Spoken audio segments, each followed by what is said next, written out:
We're going to make an awesome bowl out of this hybrid blank, but first we have to flatten the bottom so they'll fit nicely against the coal jaws and we'll be safe. Good morning, Jake.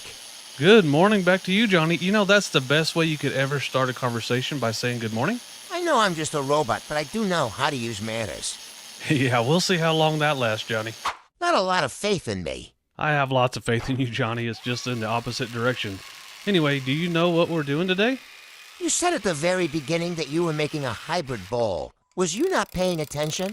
Well, that didn't take long, did it, Johnny? What we're doing today is I'm making this bowl for a guy named Joey Sturgeon. He's a big supporter of the charities we do around here, and this bowl is for him. What charity are we involved in, and how did you win this? The fine people at Turner's Warehouse put on a charity for St. Jude every year. They do an ornament challenge. So what happens is people make ornaments and send them into them, and then they have like a contest and who has the best one and all that. And then at the very end of it, they auction off all these things, and all of the money that's raised goes to St. Jude. It's for the children. Did you make an ornament? I did make an ornament, or maybe half an ornament. Sounds like there's a story to it. There is a little bit of a story to it. I got invited by Turner's Warehouse and Easy Wood Tools to turn my ornament live with some other wood turners. I'll actually put a link to that episode in the description. But right in the middle of it, my ornament came off the lathe and broke, and I was horrified, but it kind of let everybody know that everybody makes mistakes and things happen. It's not the end of the world. So I ended up getting it back on the lathe, and I finished turning it and sanded it, and it turned out pretty okay, but I made the incentive for people, if whoever wins my ornament and if it's the highest ticket item in the auction, then I would go ahead and make them a blank and turn it.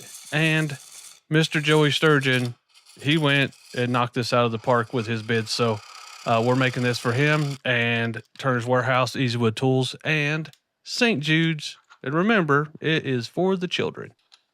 Who were the other woodturners? They also invited Carl Jacobson, Rebecca DeGroot, and Mark Branch from Broken Branch Wood Shop. And it was pretty cool. They're all very good wood turners. Sounds like a very cool group of people. Why were you invited? Oh, Johnny's got jokes. Are you trying to get unplugged today? Oh no, don't unplug me. You are the best woodturner I've ever seen with my electric eyes. I mean, how could those amateurs be on the same show as you? All right, now you overcompensated in the wrong direction. All those people in there are super awesome, and it was a fun time. And as kind of a legitimate question, I was like the least experienced wood turner there. Can you tell everyone about this hybrid bowl blank? Sure I can. This bowl blank was made on Saturday Morning Cartoons. That's a live show that we do every Saturday morning at 10 o'clock a.m. Central Time. We've been doing it for over 4 years now. That's pretty cool. I will find the episode that we made this blank on and go ahead and link it in the description below. But basically, it's stabilized maple burl, and some of it's pretty straight grain in there, and the other of it is super spalted and pretty special wood. And then we did 3 or 4 colors of red in there because Mr. Joey Sturgeon likes the color red, so we did that. And here it is, and now we're turning it, and it turned out to be a great blank and fitting for Mr. Joey Sturgeon. Do you have a shape in mind when you start turning? I have absolutely no clue what this thing's going to end up being. All I know right now is that center part of it, I have it to where the resin was looking really good. Sometimes on these, the part that was against the mold, you have the wood and the resin kind of making spots. So I got rid of all that, and so now I know that that center part is exactly how I want it. Now I need to shape the other sides of it just to make sure. And in this case, I kind of wanted this thing to have some hips on it. So I wanted the center to be like as fat as I could. So the only way to do that is to take material off the top and the bottom. So I went ahead and did that, and pretty happy with this shape on this bowl. So, in summary, you like your bowls to have fat hips? So you just picked those 2 words out of all of that stuff I just said? And, yeah.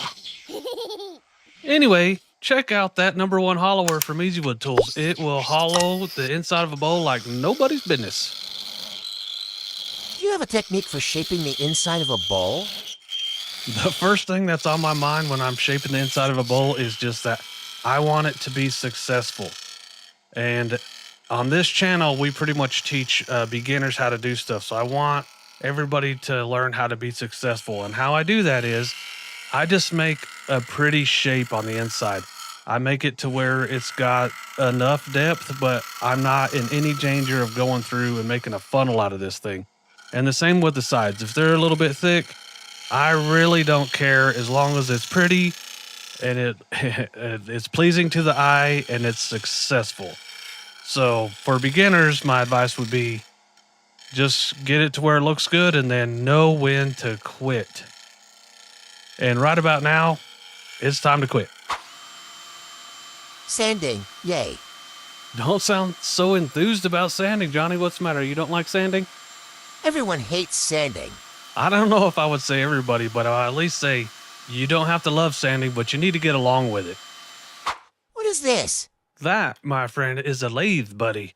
And as you can see on the back of it, it's waterproof and all the corners have magnets in it. So it'll stick to your lathe. Watch, I'm about to show you right here. Tink, tink, tink, tink, tink. Hey, look at that.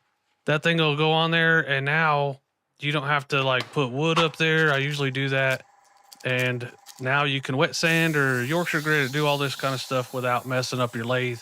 That thing's washable. I met those people in SWAT and they're super nice. I'll put links to their stuff below. And now let's get to sanding this thing. This is going to look. Just watch.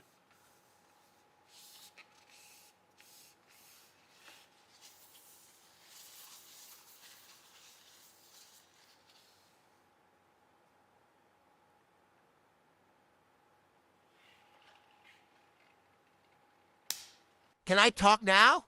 Sure, buddy, go ahead. What was that stuff you put on there to make it shiny? That stuff that I put on there that made it look wet was denatured alcohol. All that does is take off the dust and grit so that we can go to this stage. And it also lets you know what it's going to look like. This here is Yorkshire grit, and it is cool. Plenty of stuff on the channel about that. It's not a finish, so we have to buff it later. Stay tuned for that. Oh my. Johnny! Sorry, Johnny, you can talk again. Thank you. Is the bowl finished? Not quite. We got to flip it back around and get it in the cold jaws, which it is kind of scary. We've got all this work into it, and one little mess up, it could fly out of there. But, you know, you could finish this whenever you first put the mortise in there, but then I don't want to have the mortise in there anyway. So I always go back and do this. And next thing you know, it's going to be beautiful, just like the other sides of it. Oh my. Hush, Johnny. Johnny, you're killing me. The last step in this is to go ahead and buff this thing out. Yorkshire grit is not a finish, so you have to buff it, and then it ends up being fantastic. And the last thing we want to talk about is what, Johnny? We're going to have links below to some things we used in this video for you to check out. And then? More importantly, we will have links to Turner's Warehouse St. Jude Ornament Challenge. And? If you like this video, you might like the video right here. So click that and we will see you next time. Y'all be good.